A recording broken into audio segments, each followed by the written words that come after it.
Comment, de manière autonome, avant même de décider de consulter un psychologue, commencer à travailler sur votre traumatisme d'enfance.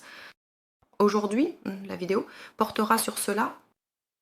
Votre traumatisme d'enfance est votre enfant intérieur qui souffre encore, qui pleure encore et qui espère encore recevoir ce qu'elle n'a pas pu obtenir dans son enfance. Et aujourd'hui, je vais vous fournir quelques techniques très cool pour établir un contact avec votre enfant intérieur. Cela devrait vous aider au début de votre travail.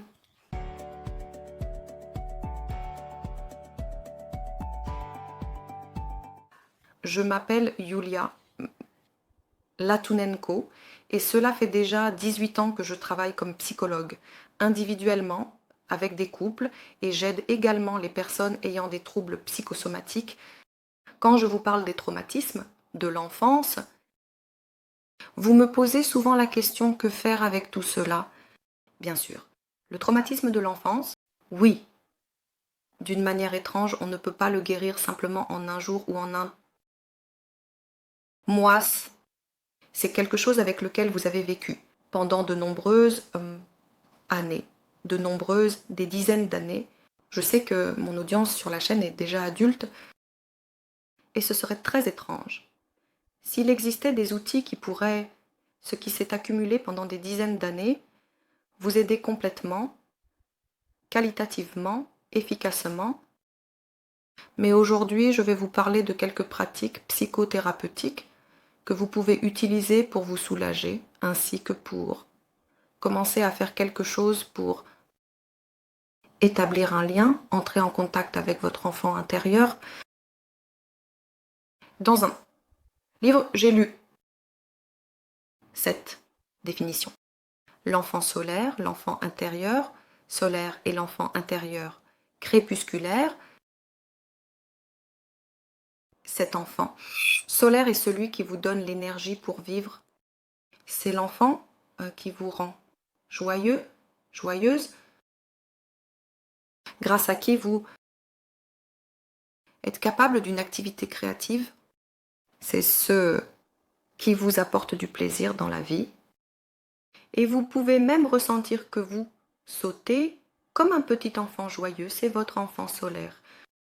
Mais il y en a une autre qui s'assoit dans le coin de votre âme, pleure dans une impasse et souffre, et elle se manifeste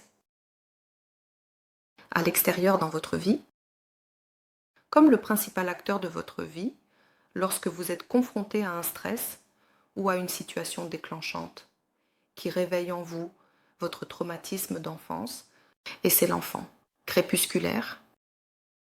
Comment travailler avec elle? Comment établir le contact? Je ai beaucoup entendu de théories selon lesquelles une personne peut développer en elle-même une mère intérieure, un père. Il y a aussi un enfant intérieur. Et avec toutes ces figures intérieures, il faut établir un contact. Il faut découvrir en soi cette ressource. La ressource maternelle, qui communiquera avec cette petite partie souffrante de votre personnalité qui vous bloque, qui vous empêche d'avancer dans la vie, vous empêche de faire ce que vous voulez, détruit vos relations. Car grâce à cet enfant intérieur souffrant, vous pouvez attirer dans votre vie des abuseurs, des psychopathes, des narcissiques. Vous pouvez ne pas atteindre vos objectifs, ne pas réussir dans votre profession, votre carrière, votre entreprise, parce que cet enfant est comme un blocage, c'est comme votre bunker. Elle est là, assise, pleure, crie et se rappelle constamment à vous. Donc, la première pratique, d'ailleurs, là, vous pouvez faire toutes les pratiques dont je vais parler aujourd'hui en parallèle, ou prendre le temps et les faire progressivement. Vous avez fait une pratique, vous avez pris le temps pour cela dans votre vie. La première pratique, elle peut être assez longue. Ensuite, vous vous attaquez à une autre pratique où vous pouvez tout faire en même temps. Si vous êtes prêt à y consacrer beaucoup de temps à votre enfant intérieur, c'est une pratique concernant une petite poupée. À mes clients qui ont de gros problèmes en raison de traumatismes infantiles, je conseille de faire immédiatement cette pratique.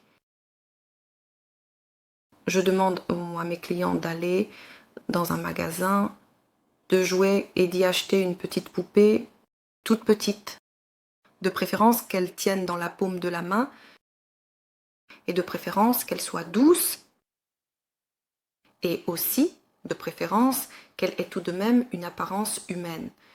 Parce que certains clients achetaient des lapins, des petits chiens, des petits chats tout doux, mais pour moi cela signifiait aussi qu'ils ne se sentaient pas comme une personne, un être humain. C'est pourquoi leur subconscient les conduisait à pas faire ce choix. Mais je conseille tout de même de se concentrer sur la poupée. Il faut la choisir avec le cœur, c'est-à-dire que vous entrez dans un magasin de jouets et vous marchez entre les rangées et ressentez pour quelle poupée vous avez votre cœur réagit. Vous regardez simplement chaque petite poupée de cette taille. Vous pouvez les prendre dans vos mains, les regarder dans les yeux, les serrer contre vous. Vous savez, c'est comme choisir un animal de compagnie. Quand je suis allée acheter mon chat, Lucas, en principe, les chats sont aussi une partie de nous-mêmes. Nous projetons sur les chats beaucoup de choses, de bon en nous. Et donc quand je suis allée acheter un chat, le choisir, un chat ne s'est pas approché de moi. Il a crié, a commencé à se débattre pour s'échapper de mes mains. Mais Lucas, lui, s'est assis dans ma paume et a ronronné une petite chanson. Je l'ai serré contre moi et j'ai senti dans mon cœur que c'était mon chat. C'est exactement comme quand vous choisissez une poupée dans un magasin, vous le ressentez vraiment. Avec votre âme, votre cœur. Après avoir fait ce choix, vous rentrez chez vous, vous vous asseyez et vous lui donnez un nom. Il est important que ce nom soit celui par lequel on vous appelait tendrement dans votre enfance, soit comme vous auriez aimé qu'on vous appelle tendrement dans votre enfance.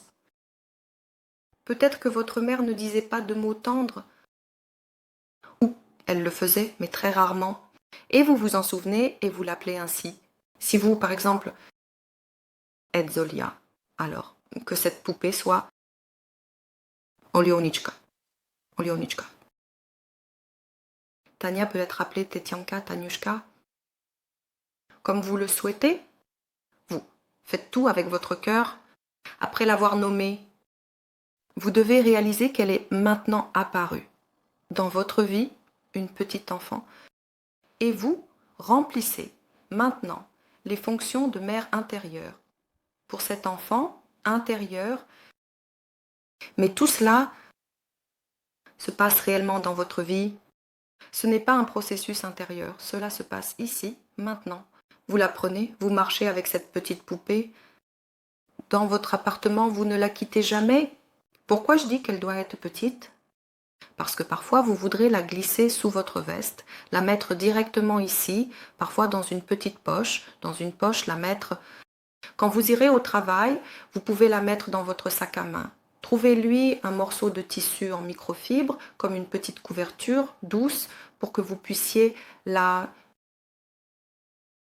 envelopper cette petite couverture douce, la mettre dans le sac à main, pour qu'elle s'y sente bien.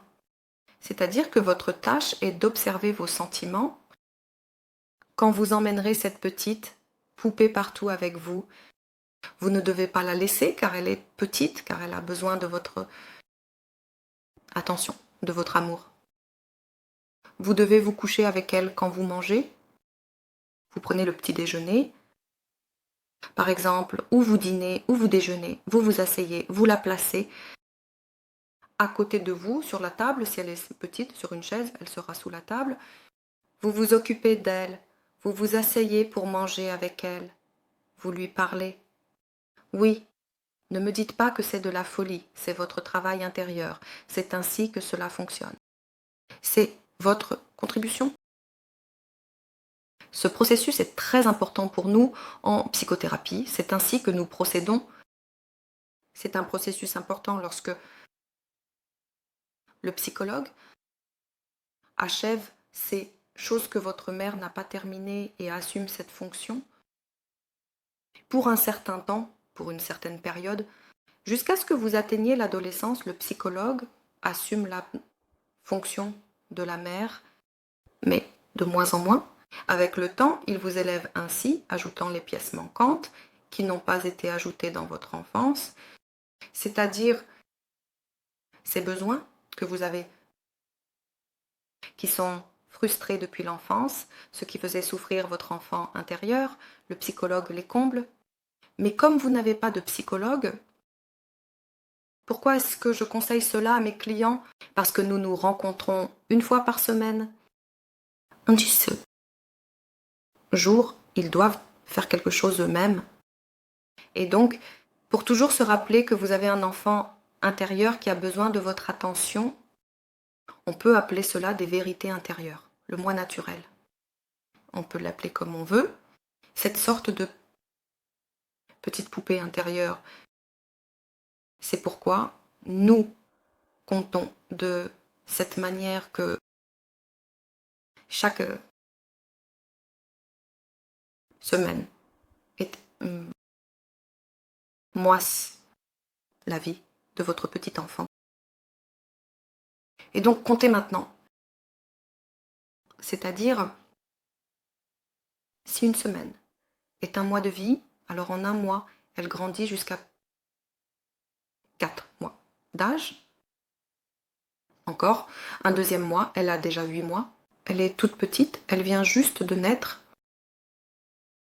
Encore, et ainsi de suite. C'est-à-dire que vous pouvez la porter jusqu'à cet âge quand vous pensez que cela pourrait avoir été le traumatisme le plus effrayant de votre enfance, ou il y a des gens qui ne se souviennent pas du tout de leur enfance, alors vous devez travailler avec cette petite jusqu'à l'âge où vous ne vous souvenez plus de votre enfance. Car il y a une idée. Parmi les psychologues que nous oublions une partie de notre vie, surtout de notre enfance. Certaines personnes ne se souviennent même pas jusqu'à la période de l'adolescence quand il y a des événements traumatisants et le psychisme fonctionne de telle manière qu'il vous protège en vous faisant oublier pour que vous ne souffriez pas, ne vous rappeliez pas ces événements traumatisants. C'est pourquoi ces personnes doivent porter cette petite poupée et travailler avec elle jusqu'à l'âge, par exemple, de 15 ans. Alors vous devez compter ces semaines de cette manière. Eh bien, vous avez compris comment cela se fait. C'est-à-dire, vous allez au travail, si vous êtes employé de bureau, vous la placez à côté de votre ordinateur, toute votre petite poupée. Regardez. Ne partez nulle part sans elle et même allez aux toilettes, prenez-la avec vous. J'avais une telle cliente. Elle était une femme d'affaires d'un niveau assez élevé et elle disait « je vais à la banque ». Et je prends. Avec moi dans mes mains, je tiens cette petite poupée. Je fais la queue. Eh bien, j'arrive au guichet, je pose cette petite poupée. Sur le comptoir, je compte l'argent, je remplis le reçu, je prends la poupée et je continue. Et je me fiche de ce que les gens pensent de moi à ce moment-là. Elle avait environ 44 ans, si je me souviens bien. Donc, c'est votre propre affaire, votre travail. Vous devez complètement oublier ce que les gens pensent de vous, ce qu'ils diront. Certains de mes clients disaient même à leur entourage que je travaille actuellement avec mon enfant intérieur. Donc j'ai cette petite poupée, et même certaines familles, des proches. Aïdayan, parce qu'il disait, tu as pris ta Olichka, tu as pris ta Natalochka. Allez, regarde, t'as oublié. Il rappelait même, lorsque mes clients oubliaient leur petite poupée, la poupée de travail. Vous devez, pendant tout ce temps où vous marchez avec cette poupée, être en contact avec elle. Et si vous oubliez, peut-être quelque part, quelle irritation vous avez, oh, de devoir la porter, c'est tout. Vous vous observez et vous pouvez même tenir un petit journal dans lequel vous noterez vos sentiments. Ensuite, lorsque vous aurez terminé ce travail, vous relirez toutes vos notes et cela vous intéressera beaucoup. Vous comprendrez ce que votre mère ressentait réellement à tel ou tel âge, quand vous aviez moins d'un an. Tout ce qui venait de votre mère avant vous, tout cela, vous le ressentirez envers cet enfant intérieur. C'est ainsi que fonctionne le phénomène de chant. C'est ainsi que fonctionne votre subconscient. Il se souvient de tout. Elle sait tout, parce qu'elle choisira de traiter cette petite poupée de la même manière qu'on vous a traité, parce que vous n'avez pas d'autre expérience et vous ne connaissez rien d'autre, à part cette voie-là, des relations entre une mère et un enfant, vous allez copier cela. Et de cette manière, vous obtiendrez également des informations importantes sur ce qui s'est passé dans votre enfance, mais vous devez tout de même mener ce travail à son terme, et à la fin de ce processus, vous sentirez que vous avez déjà plus de votre auto-réflexion orientée vers vos besoins, vers vos sentiments. Vous allez mieux vous comprendre, être en contact avec vous-même. C'est une méthode très chouette et les retours de mes clients à son sujet sont très positifs. La deuxième méthode, elle diffère un peu de la première, elle n'est pas aussi compliquée. J'ai commencé par la plus complexe, je passe à la plus simple. C'est un travail. Avec des photographies, je propose par exemple à mes clients de trouver une photo d'enfance. Cela peut être une photo, et bien même si elles existent, des photos papier, des photos ordinaires, pas dans l'ordinateur, pas sur le téléphone. Mais si vous les avez sur le téléphone, vous pouvez les imprimer sur une imprimante couleur, imprimer quelque part dans les centres. Quel centre? Quel centre? Un centre de copie. Trouvez une photo où vous avez, eh bien, peut-être 3, 4, 5 même, jusqu'à 8 ans. Et même jusqu'à 9 ans, un tel éventail d'âge, mais vous sentirez laquelle choisir. Parcourez-les, faites-le lentement, il ne faut pas se précipiter et prendre n'importe quelle photo qui vous tombe sous la main en premier. Lorsque vous choisissez cette photo, la vôtre, d'enfance, et rappelez-vous peut-être, quand elle a été prise, qui l'a prise? Peut-être, si c'est possible, je demanderai à ma mère dans quelles circonstances cette photo a été prise. Qui a pris la photo? Cela vous fournira beaucoup d'informations pour l'analyse de votre vie. Par exemple, j'avais un client qui m'a apporté une photo de lui à l'âge de... Il avait 3-4 ans. Pas si vieux, vous savez, vieux combien, vous savez, vieux. Une vieille valise était ouverte et il était assis dans cette valise. Et il regardait de côté celui qui prenait la photo. Il a demandé qui l'avait photographié. C'était sa mère. Et nous avons ensuite travaillé avec lui. Et il s'est avéré qu'en principe, sa mère le traitait comme une valise. Avec une poignée, elle le prenait et l'emmenait, le prenait et le déplaçait d'un endroit à un autre. C'est-à-dire une mère qui traitait son enfant de manière très formelle, sans tenir compte de ses sentiments. Les photos de notre enfance, elles sont aussi très informatives. Vous choisissez, vous analysez quelle était cette photo, les tenues, les tenues, les tenues, les tenues. Pourquoi précisément? Ce fond, vous l'analysez aussi. Ensuite, vous regardez quelle expression vous avez sur le visage, si elle est triste ou joyeuse, ce que vos yeux reflètent sur la photo, quel sentiment, comment vous êtes habillé, pourquoi vous êtes habillé de cette manière, c'est-à-dire que vous analysez tout cela. Ensuite, vous devez aller au magasin et choisir un joli cadre. Pour cette photo, le cadre est également choisi, tout comme la poupée, avec le cœur, avec l'appel. C'est exactement ce que nécessaire pour cette photo. Ensuite, vous insérez la photo dans ce cadre et chez vous, vous trouvez un endroit pour ce photo, afin que vous la voyiez très souvent. Pour avoir un tel accès à la photo, cela peut être votre espace de travail à votre bureau, près de l'ordinateur, cela peut être votre table de chevet ou le miroir devant lequel vous vous maquillez. Eh bien, là où vous êtes le plus souvent, où vous trouverez. Trouvez et analysez également pourquoi vous l'avez placé ici. Et cela parlera aussi de votre relation avec vous-même. Et comme je l'ai déjà dit, cela concernera la relation de votre mère avec vous. Il y a eu des cas où la photo était placée dans un coin où on ne la voit pas, où en général, il n'y a pas de lumière, il n'y en a pas. Et cela concerne aussi la façon dont on vous traitait dans votre enfance. Analysez tout cela. Merci. Peut-être écrirez-vous ensuite vos prises de conscience et vos insights. Dans les commentaires sous cette vidéo, cela m'intéresserait beaucoup.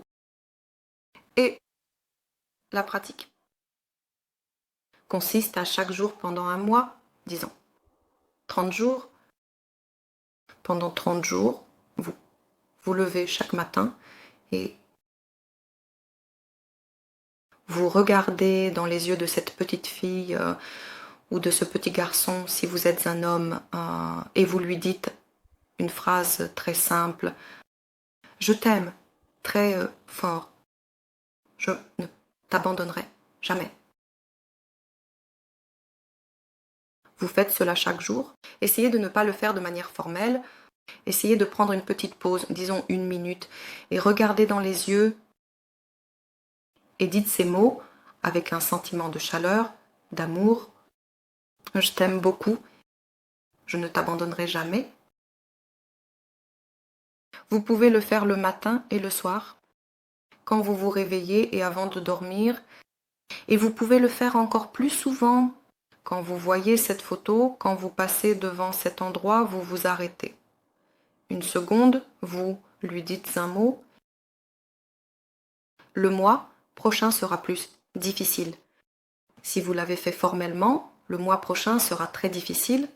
Donc essayez de passer le premier mois en investissant de l'énergie dans vos mots. Vous devez faire quelque chose pendant 30 jours pour ce petit enfant que vous voyez sur la photo. Chaque jour, vous lui apportez un cadeau. Cela peut être une plume de pigeon que vous avez trouvée dans la cour. Cela peut être un bonbon. Cela peut être une petite fleur cueillie. Quelque part, je ne sais pas, dans un club ou, eh bien, peut-être acheter. Cela peut être une noix, une amande ou quelque chose qui est dans ce genre ou un petit jouet que vous avez acheté. Vous devez penser à ce que vous allez offrir aujourd'hui à votre petite fille dont vous voyez les yeux.